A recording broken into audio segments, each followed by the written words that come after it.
This is Anna Patterson with the North Carolina Housing Coalition. Thank you for joining us this morning for our housing call. And without further ado, I will turn it over to our Director of Housing Policy, Stephanie Watkins Cruz. Good morning, everyone. I hope you all are having a great week so far. The main things that we want to bring to your attention this week are there's two big things. We have just a continued encouragement for you all to continue to engage and advocate around the federal budget and protect our housing and community development resources and programs. And then the second thing is that the Renew North Carolina Home Repair Program is now accepting applications in Western North Carolina. So going right into federal updates, like we've been mentioning for the past several weeks, the budget proposals that have been coming out at the federal level put a lot of our critical housing and community development resources and infrastructure at risk. And we expect that the THUD, or the Transportation, Housing, and Urban Development spending bill on the House side, will be released in early July. And so this bill will include the House's funding levels for the Department of Housing and Urban Development, or HUD's affordable housing, homelessness, and community development block grant programs. The Senate timeline for releasing their spending bills is still unknown. They're still discussing top line spending items, which means they're discussing like the total amount or kind of top end of the budget. And then they're also discussing schedules. So once we know that proposed timeline, we'll let you all know about that. Again, we've been repeating ourselves for the past several weeks. The proposals that have been coming out and the leaks that have been released show that there's a lot at risk. On previous calls, we've talked about also the Trump administration's full budget request to Congress, which contains a lot of dangerous cuts to various housing and community development programs. Things like cutting HUD rental assistance programs by 43%, and actually combining 5 different rental assistance programs into one state rental assistance block grant with a 2-year time limit on receiving assistance. And so we are including a link in the call notes for you to explore what these potential cuts would mean, how to take action against them, and additional resources from our partners at the National Low Income Housing Coalition. They have a lot of great talking points and details about opposing cuts to HUD funding. We really encourage you to use this resource, especially during your conversation with your members of Congress. They will be returning to their districts for July 4th recess, so they'll be coming home, and that is a great time to engage with them. On the reconciliation side, Senate leadership is still hoping to pass a reconciliation package. So this is the package that was dubbed the Big Beautiful Bill before recess. The House passed their reconciliation package, and it includes steep cuts to Medicaid and SNAP and burdensome work reporting requirements.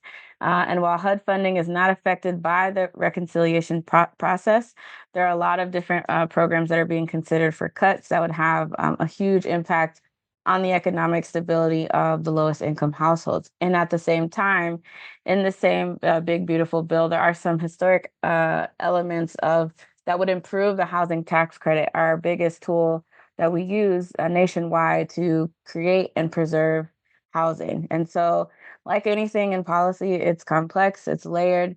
There's a lot of bad, and then there's a spot of good.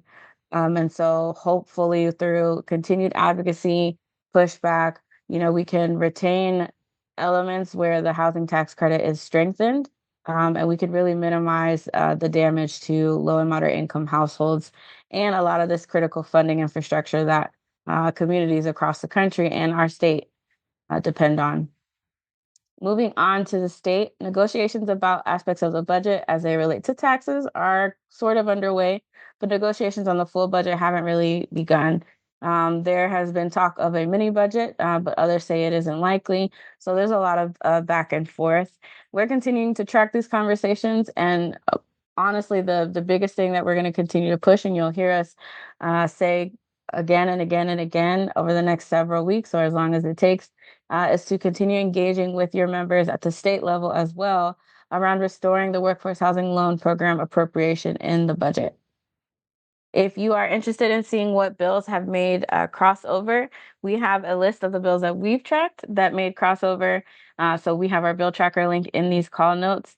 And then there's also a link on the North Carolina General Assembly website of all the bills that survived crossover for 2025. Moving on to disaster recovery. So, the Renew North Carolina Single Family Housing Program began accepting applications this week.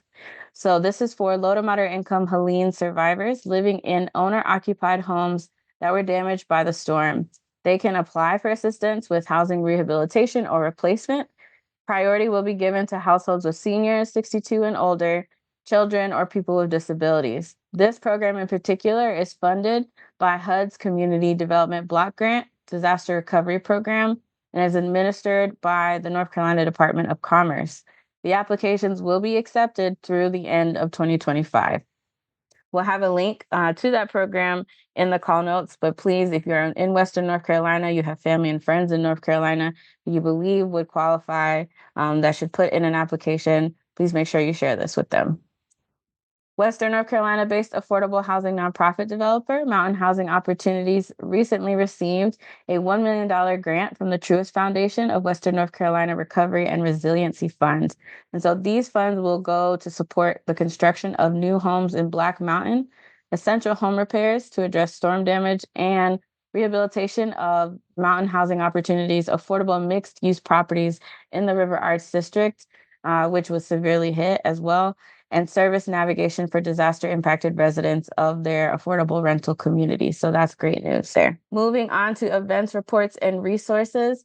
We have a few things to lift up. I can't believe it's already that time of year, but next week, next Tuesday at 2 p.m., the State of the Nation's Housing Report 2025 will be released. There'll be a webinar hosted by the Harvard Joint Center for Housing Studies.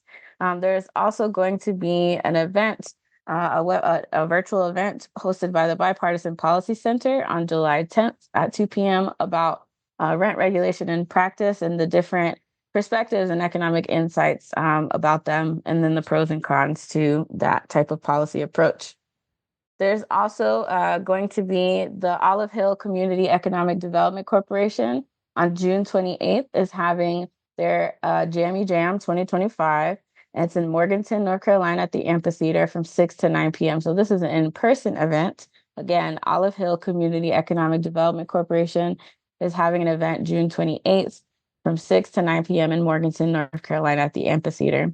And then on June 30th through July 2nd, the National Conference on Ending Homelessness will be happening in Washington, D.C. Our amazing Director of Communications will be there. So we look forward to hearing more about that as well. On the local level, a few headlines talking about new affordable housing developments, as well as some challenges that certain properties are facing. And so we'll leave those in the call notes for you to review. As always, please make sure you reach out if you have any questions or you would like additional resources, data, or talking points around some of the things that we're asking you to engage with your representatives around. So the main two things that we're really trying to emphasize today on today's call is continue your federal and state budget advocacy. And then the second is make sure that you spread the word, you share this information that the Renew North Carolina Home Repair Program is accepting applications in Western North Carolina for those that are homeowners affected by Hurricane Helene. And with that, I'll let you all go. I hope you have a great rest of your week, and we'll talk to you next time.